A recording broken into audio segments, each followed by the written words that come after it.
Ned Flanders might seem like an honest, kind, and sincere neighbor everyone loves, but throughout The Simpsons, this man has had a few dark secrets that you may have forgotten or never knew that will change how you see him.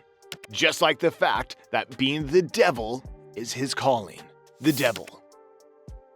When The Simpsons need a devilish character, they often turn to the most unlikely candidate, Ned Flanders. Dubbed Devil Flanders, he's popped up not only in Treehouse of Horror episodes, but also in some of the show's nightmarish sequences. Flanders! You're the devil? It's always the one you least suspect. This twist on Flanders as the devil couldn't be further from his usual wholesome, God-fearing persona. In Treehouse of Horror 4, he plays his favorite role. In this episode, he tricks Homer into selling his soul for a donut, but when Flanders is robbed of Homer's soul in a trial, he curses Homer with a donut head. Canon or not, this was really unneighborly. Speaking of Treehouse of Horror episodes, Ned House of Horror. They certainly paint Flanders in the worst possible light to change the way you see him. In Treehouse of Horror 3, he joins the undead as a zombie, only for Homer to shoot him down. Feeling a mite peckish.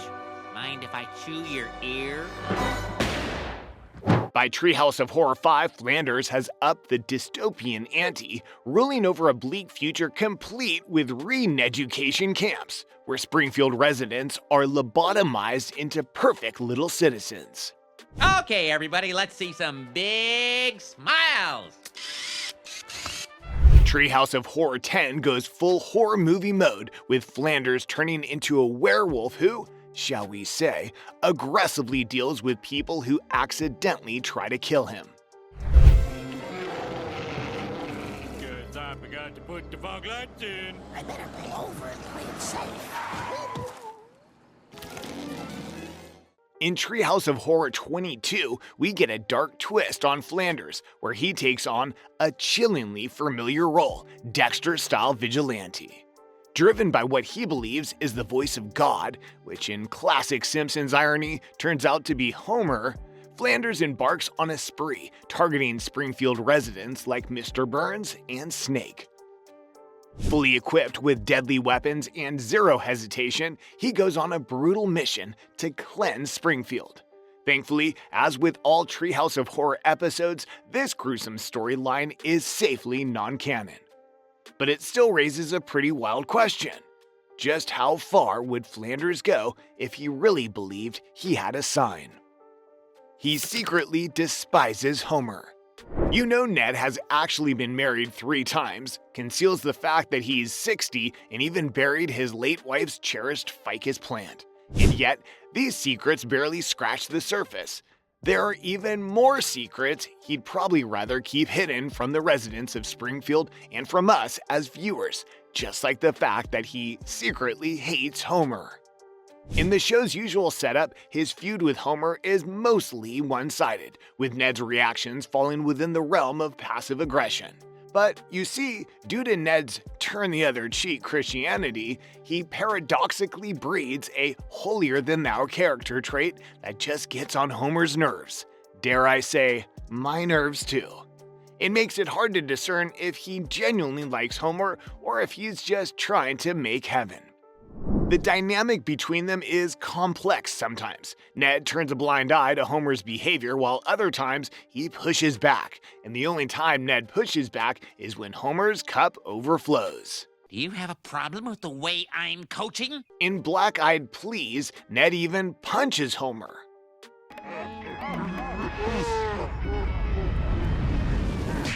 In Season 5's Homer Loves Flanders, he shares his spare ticket to a college football game with Homer, who, in turn, has one of the greatest days of his life. Overwhelmed by gratitude, Homer latches onto Flanders in full best friend mode, which, in true Homer fashion, quickly escalates. Soon, he's crashing Flanders' family events, overstepping every boundary and driving Ned up the wall. The normally calm and collected Flanders finds himself cracking under the pressure, even fantasizing about shooting Homer. Things reach a breaking point when, in a rare display of rage, Ned snaps at Homer in church over his loud nose breathing, telling him, Stop it! Breathe through your damn mouth! Oh, can't you see this man isn't a hero? He's annoying. He's very, very annoying. In certain episodes like Dead Pudding Society and Hurricane Neddy, Ned reaches his breaking point after enduring a series of misfortunes. Anger issues. Not only is Ned Flanders known for his extreme politeness, but some would say he's almost too polite, a trait that borders on irritating for the residents of Springfield. This makes it all the more shocking when, in Hurricane Neddy, he finally snaps and unleashes years of pent-up rage.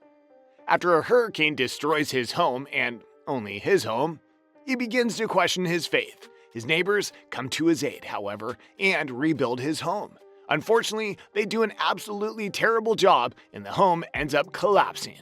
After his glasses break, so does Flanders' composure, and he completely goes on a legendary tirade, verbally dismantling some of Springfield's most prominent citizens. Ah, hell, diddly ding dong crap! Can't you morons do anything right? You see, what the citizens don't know is that Ned was once an out-of-control child with zero discipline. As a child, he could get away with misbehavior since his hippie parents didn't believe in discipline. Therefore, he was placed under the care of counselor Dr. Foster, who put him through a treatment program involving 8 months of continuous spanking. Known as the University of Minnesota Spankological Protocol. Amazingly, this unconventional method worked, and Ned's sullen behavior ceased, though he now rambles incoherently about irrelevant topics instead of acting on them. His inability to vent his frustration as a child was so well remedied by the spanking that, as an adult, he keeps all his frustration in until he can't take it anymore. And it just leaves us all wondering when that hidden anchor might resurface. Flanders the Stealer. In Season 33's A Serious Flanders, we get yet another non-canon twist on old Neddy. When Ned stumbles upon a bag of cash with hundreds of thousands, he makes the classic Flanders move and donates it to an orphanage. But things get complicated fast. When the donation causes some unsavory characters to come knocking, Ned decides to steal back his own donation to protect himself, and then, in a twist, he also manages to put Homer in harm's way, then lies about it. And that's all just in Part 1. This gritty tale shows us a Flanders who, when pushed, might bend his moral compass a bit further than we ever expected. Mustache of Controversy. Ned Flanders has one defining feature, that pristinely groomed mustache. But is it real? Rumors have been swirling around Springfield for years. While Flanders has been seen without his signature stash here and there, and can even use it to telepathically feel when another mustache is in pain. Somewhere another mustache is in tremendous pain. The mystery remains, how does he keep it so perfectly trimmed, even in the most chaotic situations? Could it be that his mustache is just a facade, a commitment to the old Flanders image he's desperately holding onto? In the Season 30 episode, My Way or the Highway to Heaven, we learn that Ned Flanders' iconic mustache has a pretty dramatic backstory. It came into existence after a near-death experience led him to Christianity. Fast forward to Season 34 as Lisa the Boy Scout, and we see a mustache-less Ned waking up to the horror that Homer has swiped his facial hair, rebranding it as his own goatee. Without his trademark stash and apparently unburdened by his former devotion, Ned declares a family faith swap to Judaism. Of course, like many Simpsons moments, these are likely non-canon twists, so this could still be a playful take rather than the ultimate origin story for Ned's mustache. Only Ned knows for sure what the real story behind his stash is, but let's just say that stash might have a story of its own. Wearing Out Lovejoy. Reverend Lovejoy's journey from fresh-faced optimist to Springfield's most world-weary man of the cloth is a true tragedy of sitcom proportions. When he first arrived, Lovejoy was all set to bring the town some positivity and spiritual energy. Then, Flanders happened. Ned, have you thought about one of the other major religions? They're all pretty much the same. From that fateful moment onward, Flanders became a regular fixture in Lovejoy's office, obsessing over the tiniest moral dilemmas, like accidentally brushing hips with someone on the dance floor.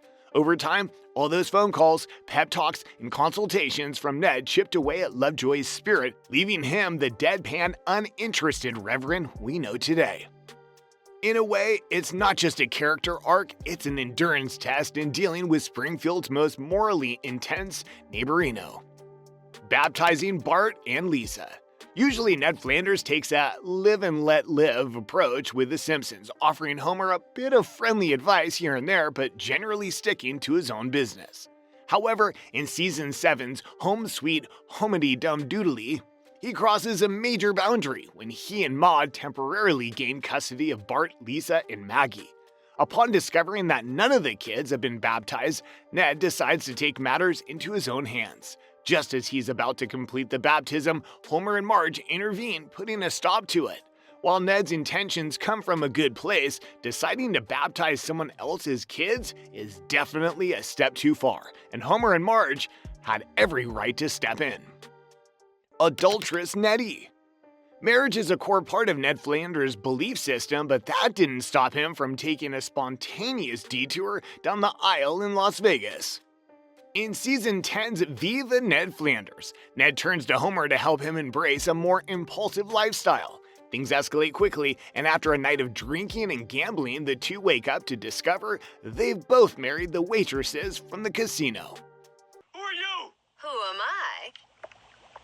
I'm Mrs. Ned Flanders. Hey, smooth move, Flint. Notably, Maude is still very much in the picture at this point, so Ned's not a widower just yet. While it's true Ned was beyond inebriated, likely for the first time, research suggests that alcohol doesn't actually change who we are, it just lowers our inhibitions.